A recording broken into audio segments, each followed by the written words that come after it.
In this episode, we're going to build a clean mental picture of how subnets, route tables, and name resolution fit together, because automation succeeds or fails based on whether networking is predictable.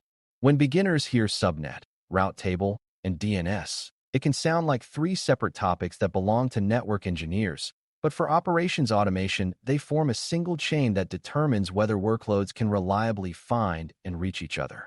If that chain is inconsistent, your automation can look broken even when your scripts are fine, because the environment simply cannot move traffic where it needs to go. If that chain is consistent, automated deployments become boring in the best way, because systems come up, register, communicate, and heal without manual nudging. The goal here is not to memorize obscure networking trivia, but to learn how to configure these building blocks so the network behaves like stable infrastructure, not like a one-off lab experiment that only works when you're watching it. Before we continue, a quick note. This audio course is a companion to our course companion books.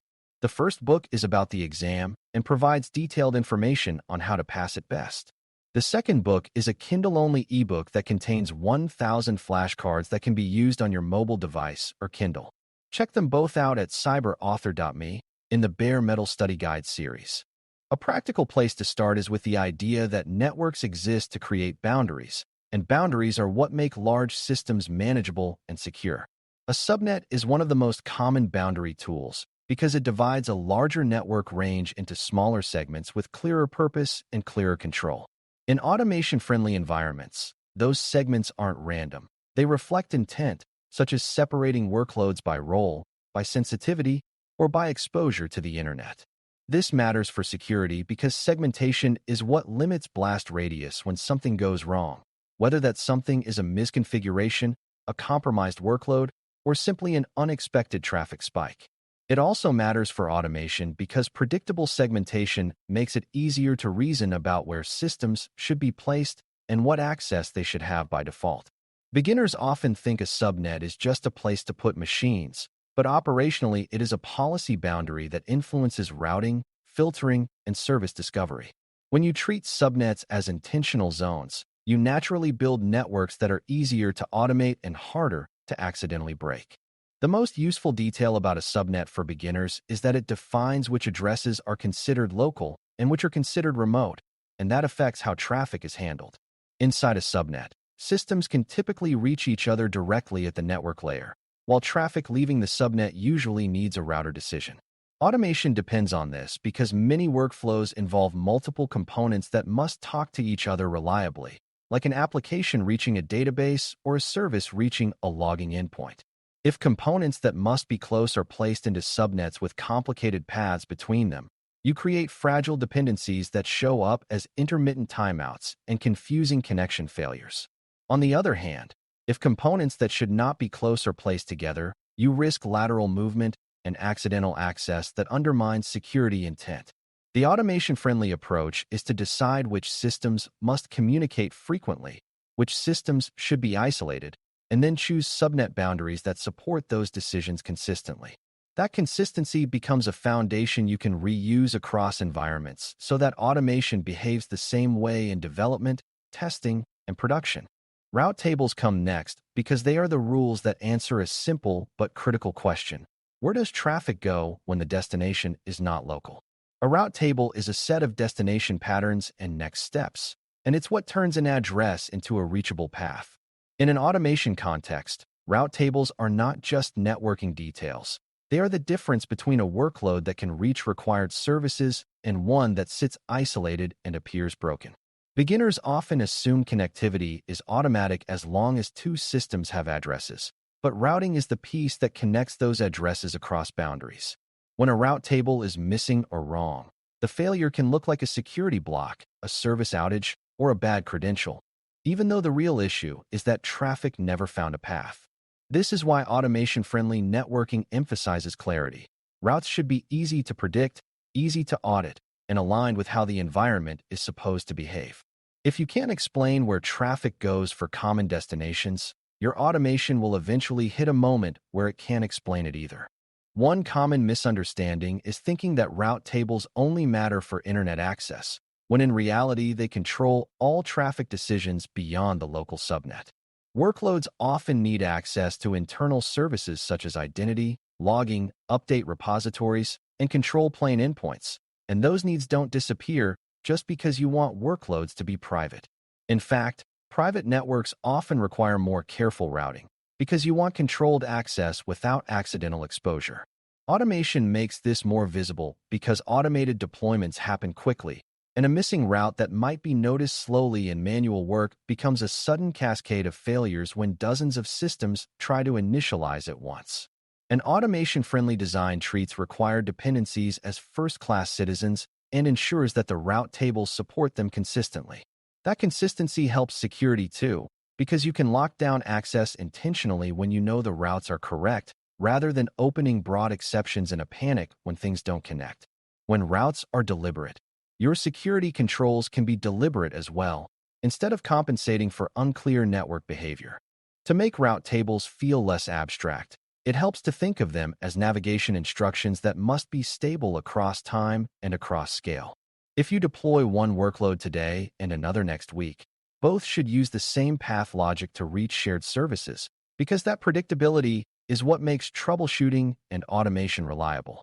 If your environment has multiple subnets for different roles, each one typically has its own route behavior, and that's where people accidentally create inconsistency.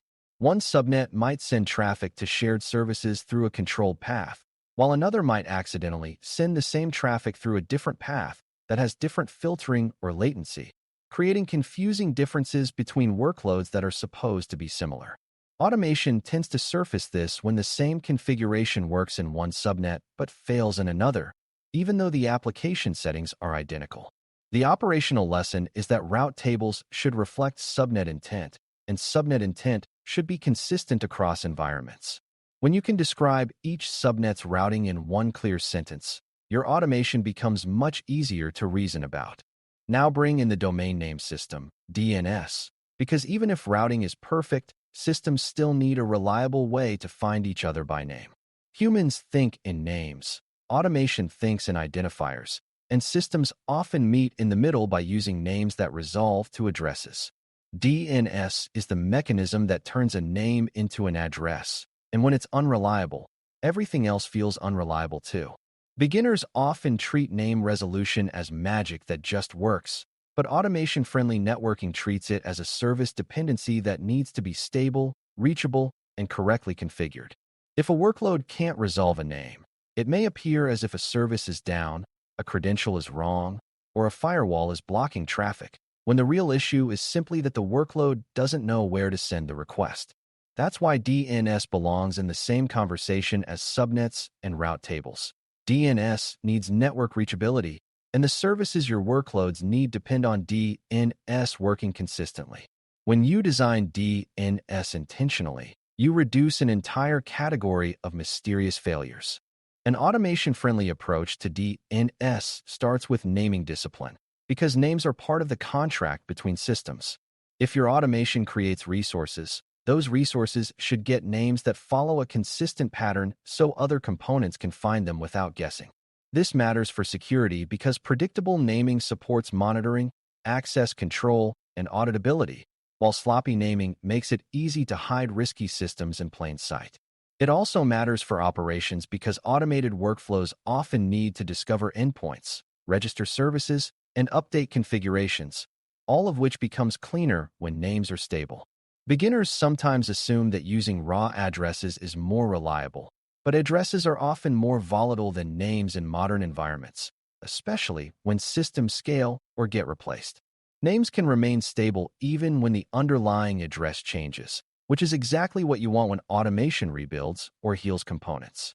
The key is to ensure that DNS records and naming conventions reflect real operational intent, not whatever seemed convenient during the first setup. Another important DNS concept for beginners is that resolution is a chain, and each link in the chain depends on reachability and trust.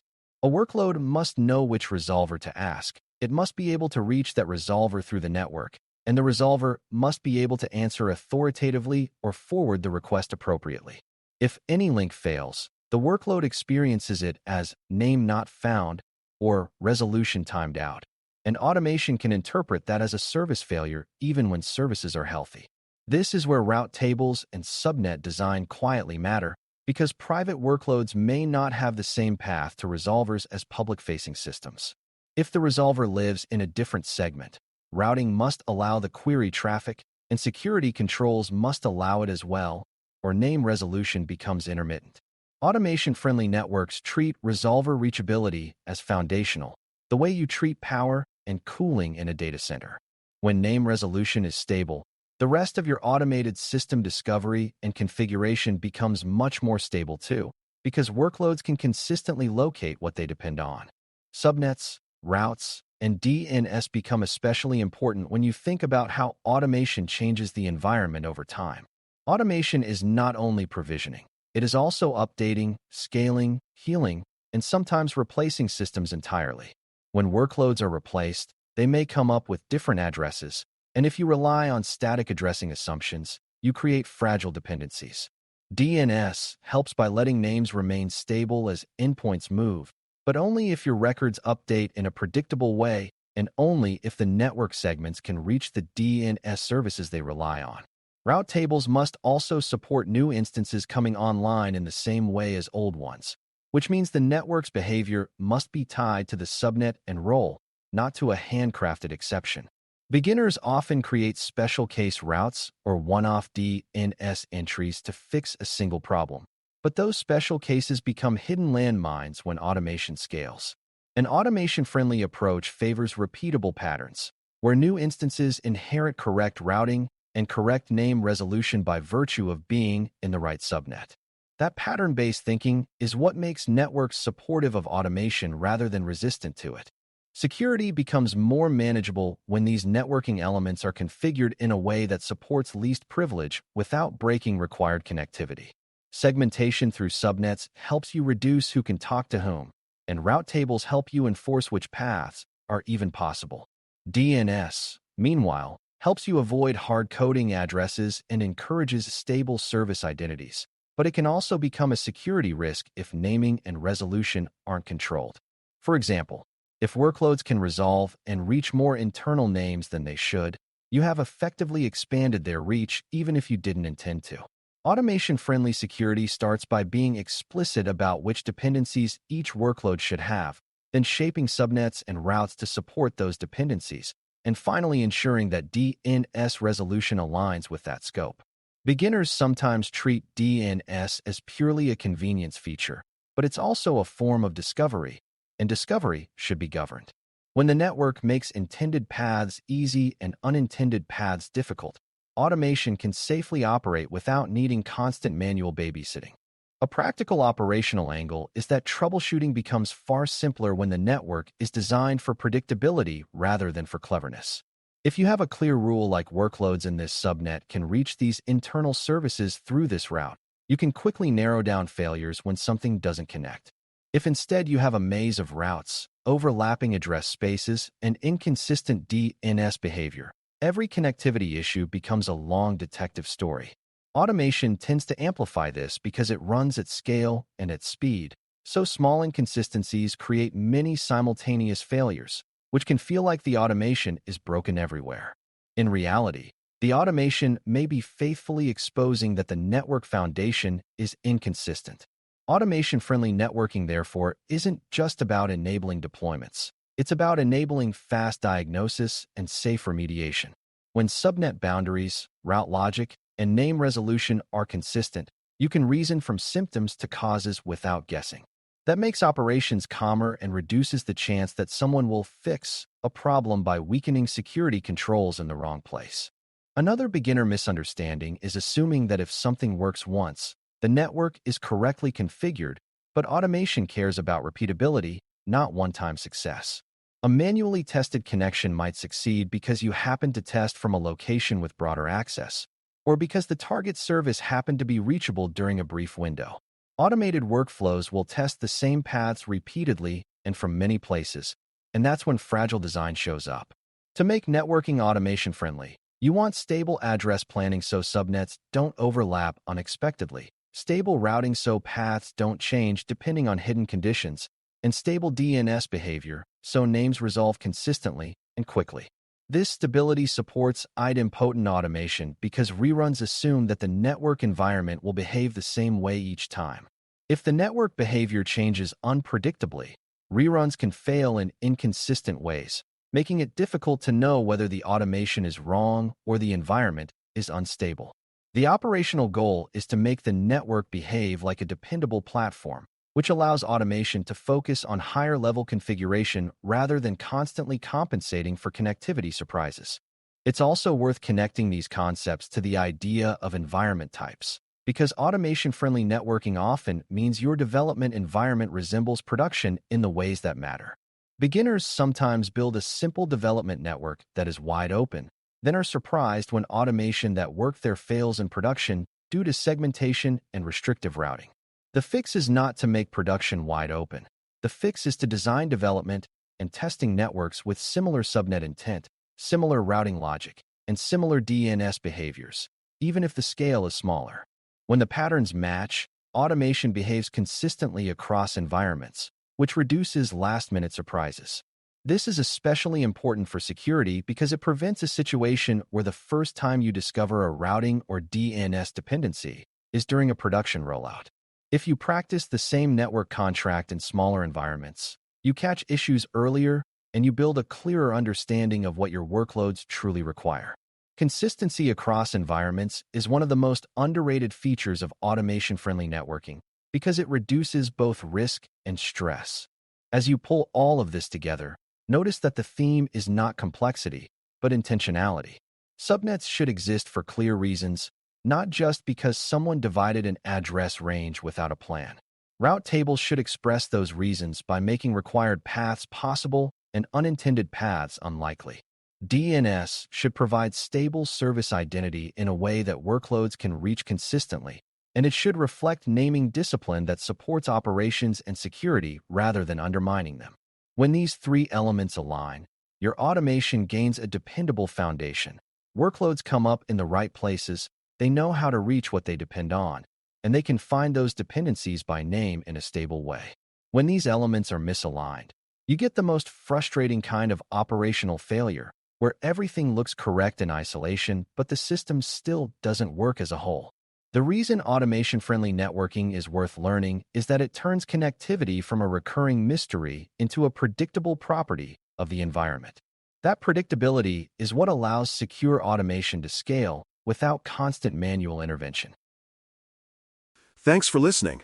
For more audio courses, daily newsletters, and more, please visit BareMetalCyber.com.